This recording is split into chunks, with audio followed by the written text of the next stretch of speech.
देखिए, आज हम जो टॉपिक का आपके डिस्कस कर रहे हैं, वो मध्यकालीन भारत का लोधी राजवंश है।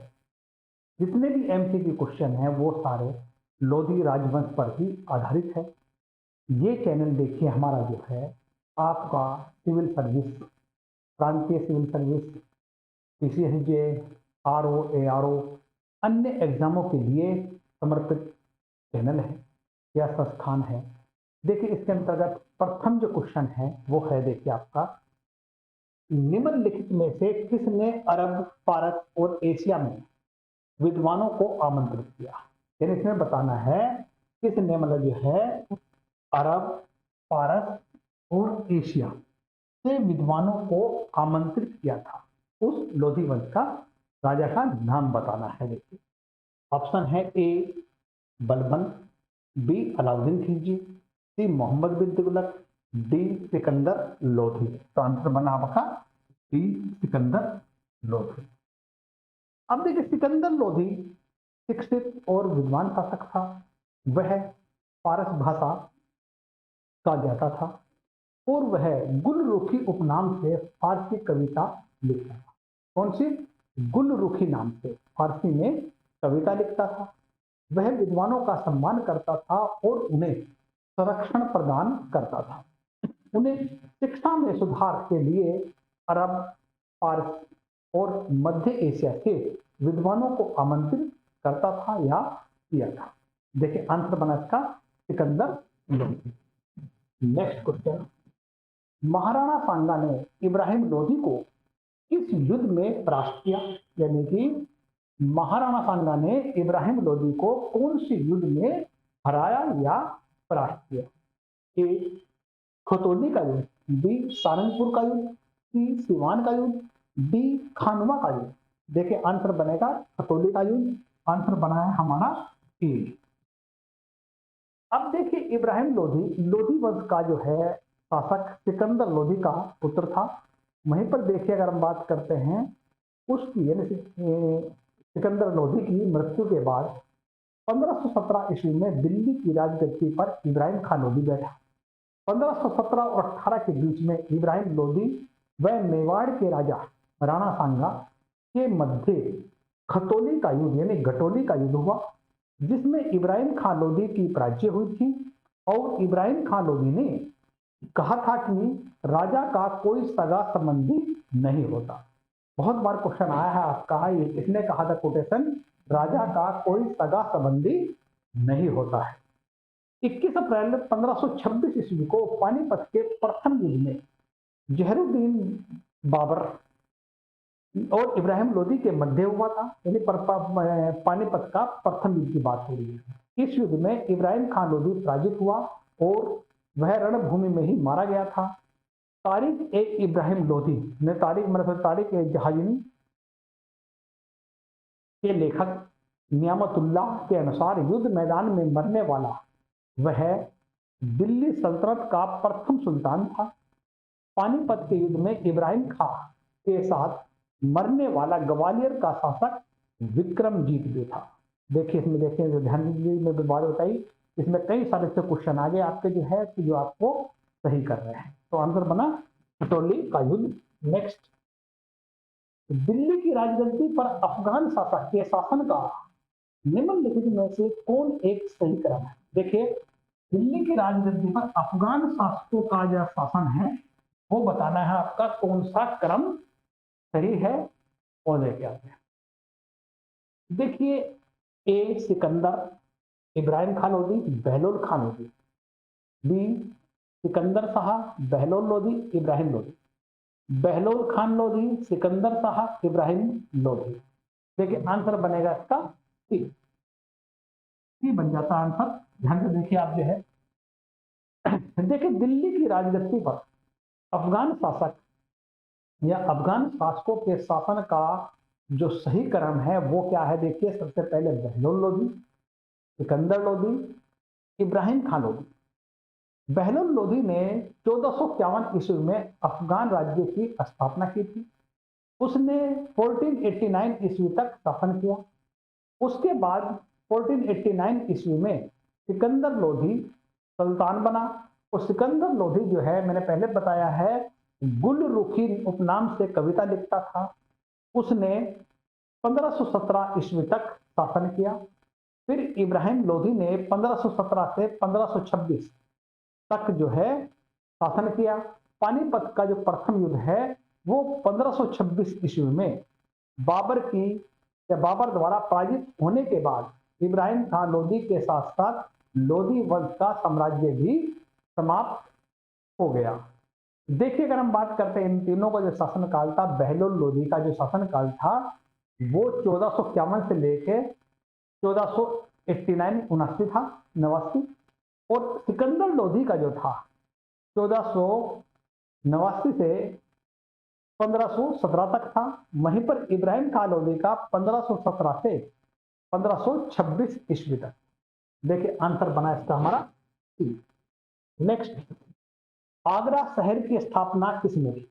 यानी आगरा शहर की स्थापना किसने की? ए बहलोल लोधी, बी फिरोज लोधी, सी खिजर खान, डी सिकंदर लोधी। देखिए, आंसर जो है, आगरा शहर की जो स्थापना की थी वो सिकंदर लोधी ने की थी। आंसर बना है डी। अब देखिए, बहलोल लोधी की मृत्यु के बाद जुलाई 1489 ईस्वी में सिकंदर लोधी दिल्ली के सिंहासन पर बैठा। सिकंदर लोधी लोधी वंश के महान शासकों में से एक था।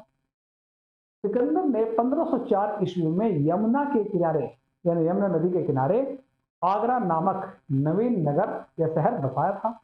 और 1506 ईस्वी में आगरा को अपनी राजधानी बनाया। फिर देखिए, सिकंदर लोधी ने गुलरुखी नाम से फारसी में कविता की रचना करता था। सिकंदर के आदेश पर ही उसके वजीर मियां भुआ ने संस्कृत भाषा के औषधि शास्त्र पर आधारित एक ग्रंथ तिब्बत ए सिकंदरी या फरहंग ए सिकंदरी नाम से फारसी भाषा में अनुवाद करा। देखिए, इसका आंसर बना हमारा डी। आंसर बन जाता है। अन्य यहाँ पर देखिए, वैसे एक बात और है सिकंदर के बारे में। सिकंदर लोधी ने नाप का पैमाना गज ए सिकंदरी का आरंभ भी कराया था। और सिकंदर लोधी ने खाद्यान्न पर लगे कर, चुंगी और जकात को समाप्त कर दिया था। व्यापारिक प्रतिबंधों को हटा लिया था। किसने? सिकंदर लोधी ने। नेक्स्ट क्वेश्चन देखिए आपका, किस मध्य युगीन सुल्तान ने आगरा शहर की नींव डालने एवं उसे सल्तनत की राजधानी बनाने का श्रेय दिया? देखिए, इस क्वेश्चन में डिस्कस कर चुका हूं। आंसर बना है इसका सिकंदर लोधी। आंसर हो गया डी। नेक्स्ट, निम्नलिखित में से किस राज्य को दिल्ली सुल्तानत बहलोल लोधी ने 1484 ईस्वी में अधिग्रहित कर लिया था? देखिए, आंसर बनेगा इसका ए कश्मीर, बी जौनपुर, सी नेपाल, डी गुजरात। आंसर बनेगा जौनपुर, यानी बी जौनपुर।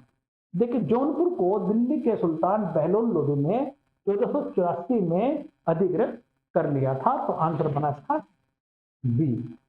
नेक्स्ट, इनमें से किस सुल्तान ने सल्तनत की राजधानी दिल्ली से आगरा स्थानांतरित की? देखिए, दिल्ली से आगरा स्थानांतरित किसने की? देखिए, इसमें देखिए आपका आंसर बनेगा ए, यानी कि इब्राहिम खान लोधी, शेरशाह, सिकंदर लोधी, अकबर। ये बनेगा आपका सी, सिकंदर लोधी। सिकंदर लोधी ने सल्तनत की राजधानी दिल्ली से आगरा स्थानांतरित करी थी। नेक्स्ट क्वेश्चन देखिए आपका जो है, खिज़र खान द्वारा स्थापित राजवंश को सैयद राजवंश के नाम से जाना जाता है क्योंकि देखिए, उसने उसके उत्तराधिकारियों ने सैयद की उपाधि धारण की। खिज़र खान पूर्वी तुर्किस्तान के सैयद कबीले से संबंधित था। खिज़र खान पैगंबर मोहम्मद का वंशधर था। तो वह इस्लामी धर्म दर्शन का विद्वान था। देखिए, आंसर बनेगा इसका खिज़र खान जो है पैगंबर मोहम्मद का वंशधर था। आंसर बना हमारा सी। नेक्स्ट, निम्नलिखित शासकों में से कौन अफगान मूल के थे? यानी अफगान मूल के बताने हैं, अफगान मूल के कौन थे? आंसर बनेगा आपका खिलजी, तुगलक, सैयद। यह बनेगा लोधी। लोधी शासक जो थे वो अफगान मूल के शासक थे, यानी आंसर बना डी। अब देखिए, जैसे मैं आपको पहले भी डिस्कस कर था लोधी के बारे में, एक बार फिर देखिए आप जो है, इसमें देखिए आप जो है लोधी के बारे में देखते हैं हम जो है। लोधी वंश प्रथम अफगान शासक था, यानी लोधी वंश जो है प्रथम अफगान शासक था जिसने दिल्ली पर शासन किया। और लोधी वंश की स्थापना बहलोल लोधी ने 1451 से 1489 में की थी। लोधी पहले सरहिंद के एक गवर्नर था और वह अफगानों की गिलजई कबीले के साहू खेल शाखा से संबंधित थे। कौन से? अफगानों की गिलजई यानी कबीले की साहू खेल शाखा से संबंधित थे। बहलोल लोधी अपने सरदारों के सामने कभी नहीं बैठता था, यानी कि बहलोल लोधी अपने सरदारों के सामने कभी नहीं बैठता था। उसने उद्घोषित किया था कि राजतव ही बंधुत्व तथा बंधुत्व ही राजतव है, यानी राजतव ही बंधुत्व और बंधुत्व ही राजतव है के सिद्धांत पर शासन किया। बहलोल लोधी दिल्ली के शासकों में से सबसे अधिक शासन करने वाला सुल्तान था, जिसने 38 वर्ष तक शासन का कुशल पूर्वक संचालन किया। वहीं पर देखिए 1484 ईस्वी में बहलोल लोधी ने जौनपुर के शासक हुसैन शाह सकरी को पराजित किया और जौनपुर राज्य को अपने अधीन, देखिए जौनपुर राज्य को अपने अधीन कर लिया तथा उसने अपने पुत्र बारबक, ठीक है। अब देखिए मरिया सैयद वंश का जो इतिहास जानने का महत्वपूर्ण स्रोत याहिया बिन अहमद की जो है, याहिया बिन अहमद सरहिंदी की जो पुस्तक है तारीख ए मुबारक शाही है। सरहिंदी को मुबारक शाह ने संरक्षण दिया था। नेक्स्ट क्वेश्चन देखिए, इसका आंसर बना डी। नेक्स्ट, इस मध्यकालीन शासक ने उद्घोषित किया था कि राजतव ही बंधुत्व है और बंधुत्व राजतव है। लेकिन मैं इसको पहले क्वेश्चन में डिस्कस कर चुका हूं। आंसर बनेगा इसका बहलोल लोधी यानी डी। बहलोल लोधी ने ही मतलब जो है उद्घोषित किया था कि राजतव ही बंधुत्व है और बंधुत्व ही राजतव है। आंसर बना डी। नेक्स्ट, निम्नलिखित सुल्तानों में से किस एक ने सबसे दीर्घ अवधि तक शासन किया? देखिए इसमें जो है सबसे दीर्घ अवधि तक, ये बनेगा बहलोल लोधी डी। इसको पहले रख दिया, इसने 38 वर्ष तक शासन किया था। नेक्स्ट क्वेश्चन देखिए आपका जो है, उस सुल्तान का नाम बताइए जिसने खाद्यान्न पर से जकात हटा दिया। देखिए इस क्वेश्चन पहले भी आप पहले डिस्कस किया मैंने आपको। देखिए अब इसका आंसर बनेगा हमारा सिकंदर लोधी। सिकंदर लोधी ने मतलब जो है खाद्यान्न पर से जकात हटा लिया था, तो आंसर बना हमारा डी। नेक्स्ट, इसके शासनकाल में गुरु नानक देव ने सिख धर्म की स्थापना की, वह कौन था? देखिए वह है सिकंदर लोधी, यानी बी आंसर बन जाता है बी। सिकंदर लोधी के शासनकाल में ही गुरु नानक देव ने सिख धर्म की स्थापना की थी।